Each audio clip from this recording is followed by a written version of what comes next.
Hello and welcome everybody to the Fixed to Growth Mindset Show. Today we're going to be talking about how to move from a fixed to a growth mindset, and we're going to be joined by our guest very shortly, Jenn Reid, who is a Director of Learning and Development for a large organization in Toronto. And I'm just going to invite Jenn in right here. Jenn is watching. This is our first time doing a Facebook live stream, so this is kind of fun.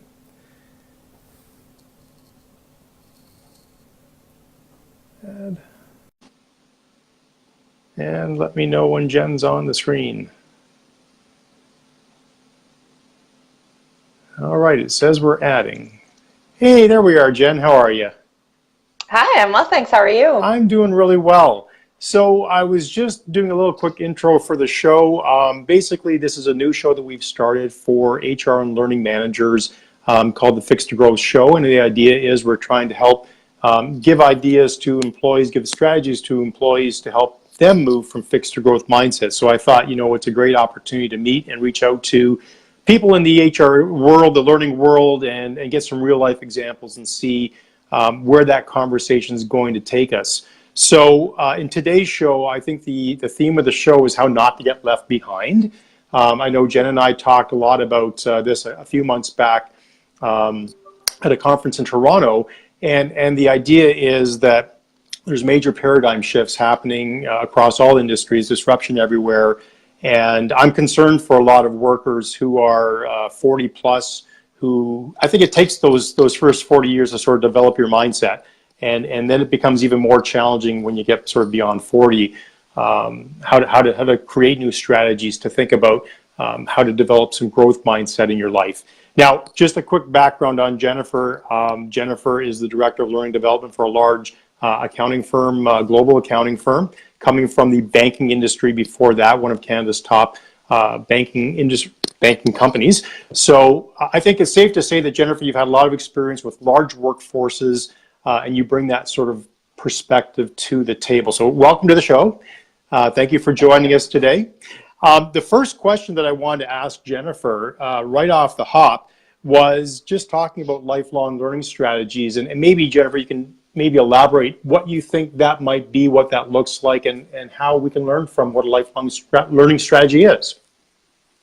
Yeah, well, I get asked this question a fair bit, and I think when people think about lifelong learning strategies, it sounds like this big, daunting thing that you have to have it all mapped out, and you have to know exactly what your plan is. But really, for me, lifelong learning is just about making sure that you're learning and growing every day, that you're looking for those opportunities that, and they can be tiny. It can be an article that you read, a conversation that you have. It doesn't have to be big, massive events. But just having that open mindset, looking for opportunities to continue to learn and grow. And I think you've touched on something important, because I think a lot of people with what I would call a fixed mindset might not even think of when they go onto YouTube or when they're reading something in a magazine and they're just picking up little bits of knowledge. They're randomly gaining access to knowledge, but if you can be a little more strategic about it and always think towards maybe trying to realize something greater in your life, you might start to channel the things that you're trying to learn every day. I mean, for me, it's always been about my vision and trying to learn things that are going to take me closer to my vision. So when you have your employees and you're looking at across large organizations and you talk about lifelong learning strategies, is it about simply just being compliant with what the company is offering you, or is it about having your own personalized learning journey? I think it's a little bit of both. Obviously, there's some compliance, especially coming from the banking industry. There's stuff that you have to do. But I would lump that into the sort of table stakes stuff that we have to do for anything related to our work. When I'm thinking about learning, it's the stuff that's going to propel you into the next part of your future. And it should be very much aligned with your vision of where you want to go. What is your personal purpose? How does that align to the organization's purpose? And how can you find opportunities to learn and grow that will get you closer and closer to that? I think that's really important when you can align your vision or your purpose to your company's vision and purpose, because I think that's what really keeps you aligned to the company for a longer period of time. Makes you feel more satisfied in the job that you're doing, because you can see that you're actually aspiring or taking steps every day to what you aspire to be. So do you think there's a communication gap maybe between learning and HR and really helping the employees set themselves up for success in that light, that they have that framework, that lifelong learning framework sort of mapped out so they know where they're going? Do you think that's something that's the onus is maybe on the employee, or is maybe the onus more on the company, or where does the responsibility lie? Well, I think, I mean, anyone should and could be taking responsibility for their own learning throughout their lives. It's almost impossible for a company to know what every individual is going to need to learn and grow to better align with their purpose. Mm-hmm. That said, the company should be fostering that environment that makes it normal, makes it a great thing to be doing, to spend time on learning every day. Mm-hmm. And it doesn't have to be 2-3 hours. It can be 5 minutes. It can be 20 minutes on your commute. It doesn't have to be something big and onerous. So one of the funny things that I think I've come across a lot is I've been trying to learn from people who maybe don't have a growth mindset like you and I do, people who are more fixed in their ways. And when you think about the definition of fixed mindsets, can you recall any time in your career where maybe a fixed mindset might have held you back from moving forward? Oh gosh, in my career, in my life, there's been lots of times. And I think sometimes you can kind of catch yourself in those moments if you're thinking about it. I mean, if I look at my personal life, I think back to when I was a kid and I thought that team sports were just something I wasn't good at. Reality was, it was just that other kids were participating in team sports outside of school. So, and I wasn't. So watching them get better and better, it made me feel as though I wasn't as good as they are. But the reality is I just wasn't practicing nearly as much as they were. I wasn't learning and growing. If I look at my professional life, there's been lots of times when you look at someone else and think, wow, I'm never going to be as good at that as that person is at negotiating. Or, I mean, I'll still freely admit that sales is not my favorite place to play.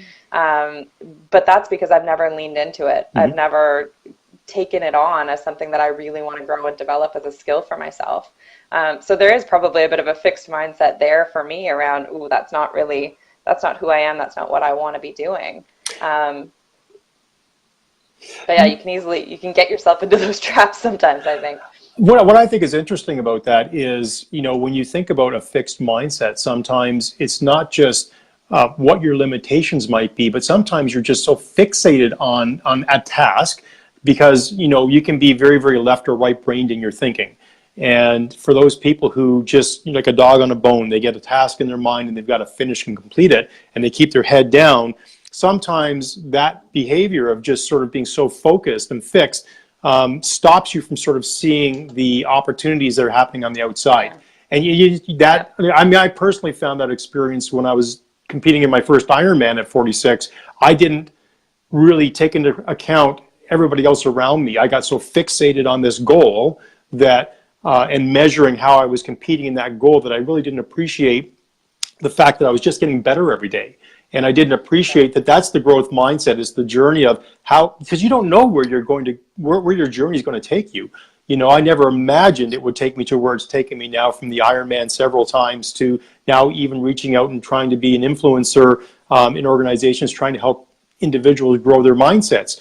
But I think it's important, and for anybody who's sort of watching this live right now, which is kind of the fun part, this Jennifer is my first time doing a Facebook Live, so I know that people who can be and are possibly watching this show now or maybe in the future, you know, if you want to leave some comments as to maybe how a fixed mindset or a growth mindset may have affected or adapted your ability to learn or progress in your career, or maybe held you back, just leave comments and I'll be happy to address those in the future as I go through them.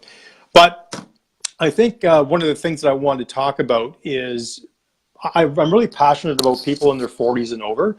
Again, I think people who are younger than 40 maybe haven't lived a long enough life to get really, really fixed and entrenched in their ways. Based on the demographic of what you've seen across your career so far, is there a specific demographic that you think is most at risk for being left behind in the new digital era? Well, it's a really interesting question, and I think it's funny. I just read an article today from Fast Company where they were talking a little bit about that, and I think the thing for me is it's not necessarily a demographic. I think the older generations worry about being automated out of a job or becoming irrelevant, or if you're trying to make a transition later in a career, the difficulty of doing that. Younger generations worry that they don't have the training that they need to succeed in a changing workplace. And there's sort of everyone in between has that same fear of relevance, fear of keeping up, fear of learning and growing what they need when they need it. So I don't know necessarily that it's a demographic issue so much as it's really about the fixed and growth mindset. I think the people who will get left behind are the ones who aren't looking for ways to learn and grow continuously in their career. The skills that you have used to get you to where you are probably not the ones that you're going to need for the remainder of your career. You're going to need to continue to learn and adapt, and that's true for all of us. And so something that was really interesting that I just read recently was just on transferable skills, and that came from the World Economic Forum's Future of Jobs report. And it was really interesting actually looking at how certain jobs that you look at today and you think, okay, here's a bank teller that might be redundant because of automation, but then look what they can transfer into, which might give them twice as much earnings if they just think about how can I take these transferable skills and move them over. So I can speak from my own personal experience where I know people who have a lot of technical skill. They've got, they've gone to university, they've got a degree in a certain, let's just call it a medical field, where they're sort of, they've got their designation, they don't want to go back and retrain, but they've got 30 years of experience working with patients, and they feel like because if they're not doing what they were trained to do, they have no transferable skills. And I just think that's not the case. What are your thoughts on people with transferable skills not really recognizing that they're transferable, and where they can go to get maybe some insights from other people in the HR world who might be able to say, hey, if we sat down and talked about this, there's a whole bunch of opportunity you might not even be thinking about yet. Yeah, well, and I think that's a great point. I think there's a lot of skills that you probably pigeonhole yourself into a particular area or a particular career, especially if it's something, I'll say sort of professional services, where you've marched along a particular path, where there's been steps along that path and you've reached a certain level, and you see yourself in that narrow sort of tunnel of what your career should or could look like. When the reality is that, I mean, if you talk about those patient skills, those could easily transfer into all kinds of relationship skills in all kinds of different environments. It's a case of sort of stepping back and saying, what is it about what I'm doing right here that could be applied to something else? And having a conversation with an HR professional, or even just somebody with a completely different career to yours. Ask them what their day-to-day is like. Ask them what it is that gets them excited about their job. I'm going to guess it's not the textbooks and the stuff that they learned to sort of get them through a degree. It's the stuff that they're doing on the job, the relationships they're building, the conversations they're having, the collaboration with other professionals. There's probably a ton of transferable skills. And it's the perspective, I think, that you hit on. We don't often step back and give ourselves enough perspective on what we're actually doing in our day-to-day, so that we have that perspective to say, hey, maybe I've got some additional skills that might be valuable elsewhere.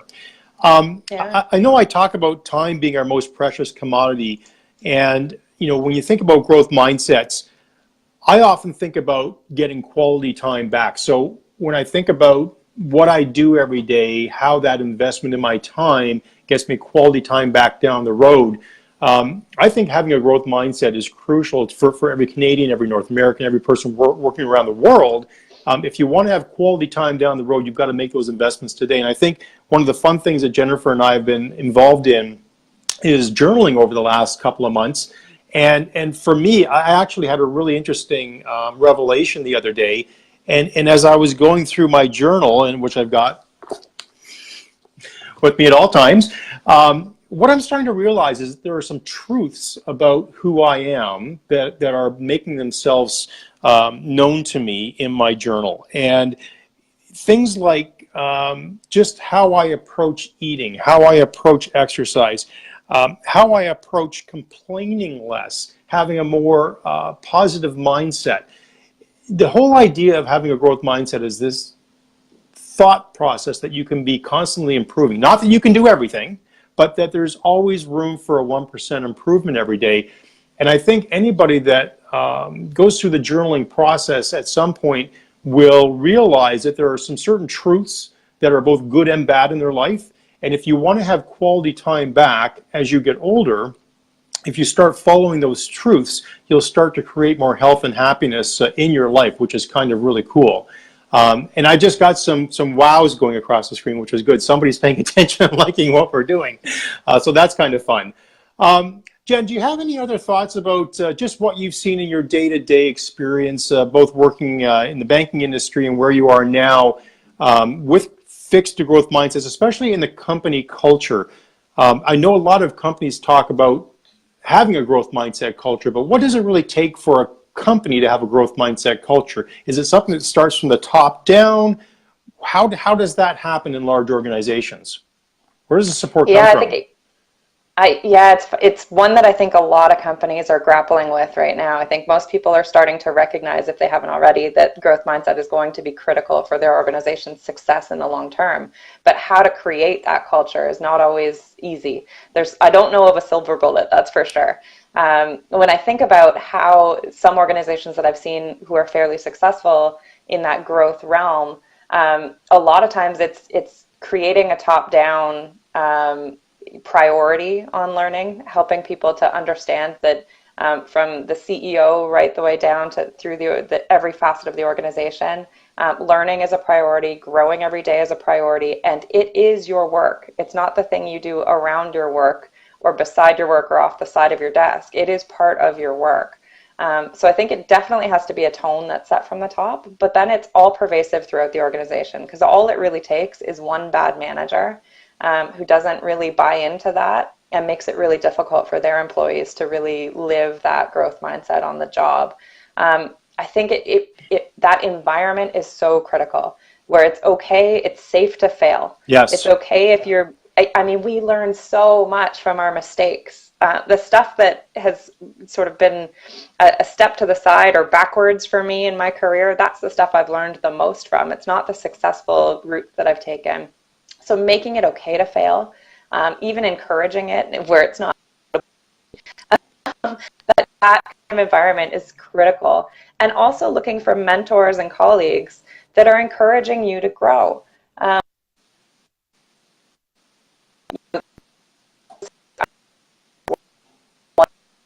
Going to do it really well to somebody. I'm going to give it to someone who's struggling a little bit.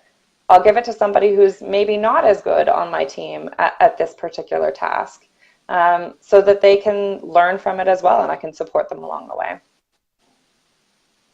And I think one of the terms I've heard there quite often is fail fast.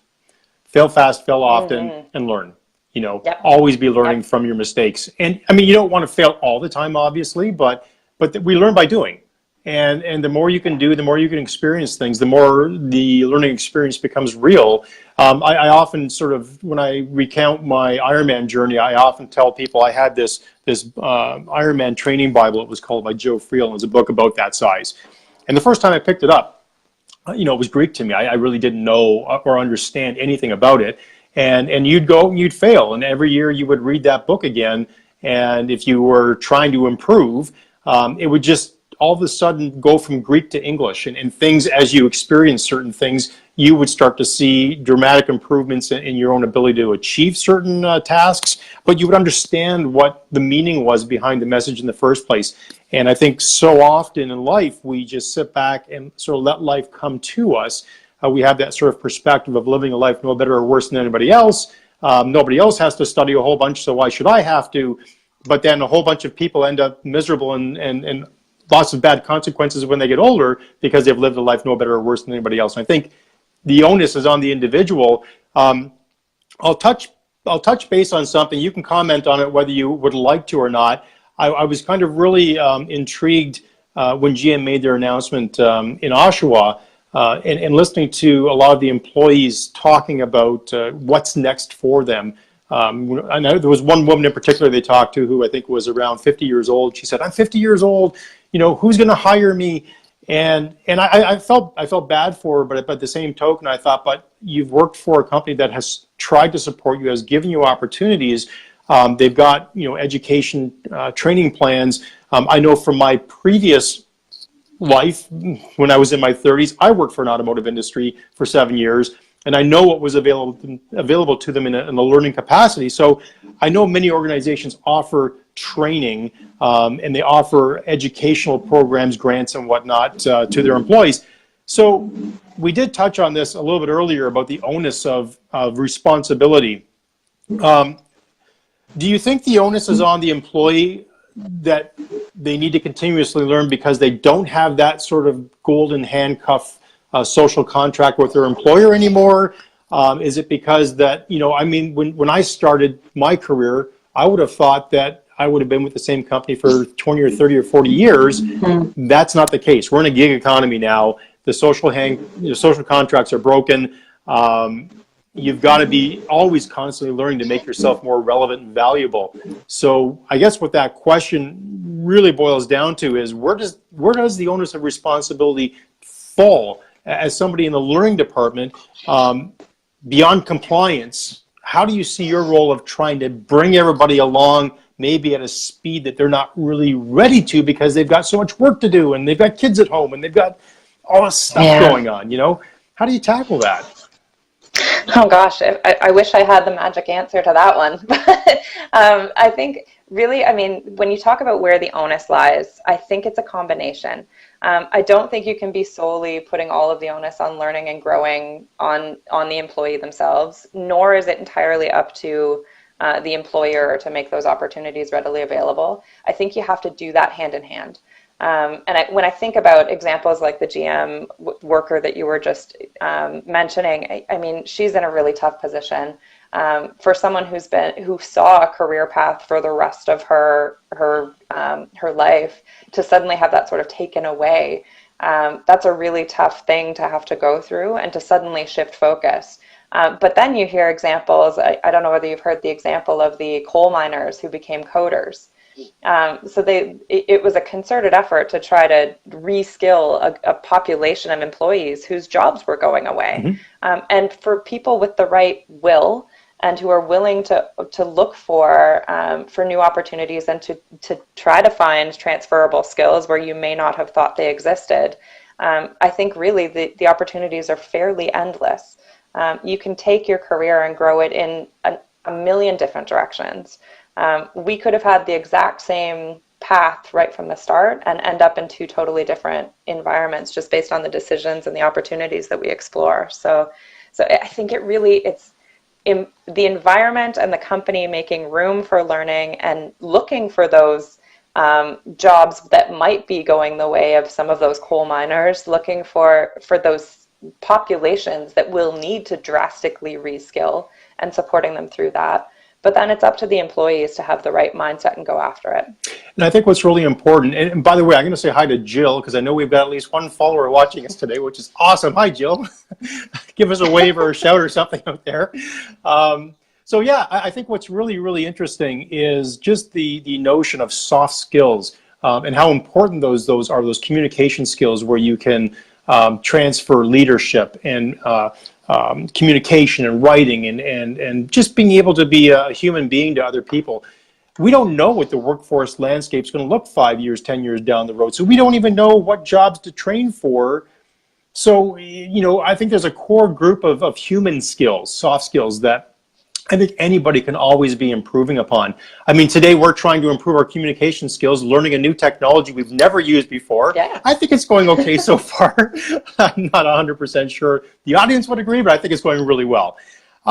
So is there any final thoughts that you might want to share in the last 5 minutes that we have here with regards to just growth mindsets in general? And I know you've been, for those of you who've followed along with my growth mindset journal, I know Jenn's been participating in that. Do you have any thoughts around just the journaling process and good or bad, or what that might have been able to help you accomplish in the last couple of months? I think the journaling process has been a great self-awareness tool for me. There's been good days and bad days. There's been days when I'm sort of off the wagon with respect to journaling, and then there's weeks at a time where it's my first focus in the morning and the last thing I'm looking at before I'm going to bed, and it's just something I'm touching on all day. So I've definitely gone up and down with it. But I think what is important to me in that whole process is that I'm learning and growing as I'm taking on that exercise, that I'm not coming at it thinking I'm either going to be really good at this or really bad at this. I'm going to learn from it. Yeah. I mean, that one of the questions in that journal that I love the most is, how do I get to be 1% better tomorrow? So that I'm thinking about, what went well today? What can I build on? And what are some of the things that, whoops, that didn't go so well, but I've learned from it, so I'm going to change something up tomorrow. I think that's been a really powerful process for me. Yeah, I'm really happy to hear that it's worked for you and that you had some success with it. The biggest eye-opener for me has been working with a few folks who have been sort of really fixed in their mindset, and to watch them go through the struggle in the first week, because asking somebody with a fixed mindset to even think about why they do what they do beyond getting a paycheck, or what their vision is 5 or 10 or 20 years down the road, I think people with fixed mindsets just sort of, from my experience, they tend to live in the moment, and they don't tend to give thought to what's happening down the road. I mean, think about in Canada, at least I can speak for Canada, I think the number is staggering how many people don't plan for their financial futures. We all know we should do it. It's common practice, or common sense, but it's not common practice. Well, I think the neat thing about a journal is it opens up your eyes to the recipe you're following every day. Are you following that recipe that's going to take you to where you know you should be? Or are you following a recipe that's just taking you anywhere? So for me, it's awareness. I think the ability to grow from just paying attention to what you're doing every day is the biggest part of the journaling process for me. And then tweaking your recipe to say, okay, what can I do that will work? What will be easy? And then when 365 days go by, you'll look back and go, wow, that wasn't hard, but look how far I've come. That's the really amazing part. So anyway, thank you very much, Jen. I truly appreciate you being a part of this today. This was a fun experiment. I'm sure we'll do a lot more Facebook Live. This seemed to go very well. Thank you at least for Jill for being here today and watching. And thank you very much for joining the show today. And check us out every week as we post more shows on a weekly basis. So thank you very much, Jen. Have a great day. Thanks, Dave. Okay, bye for now.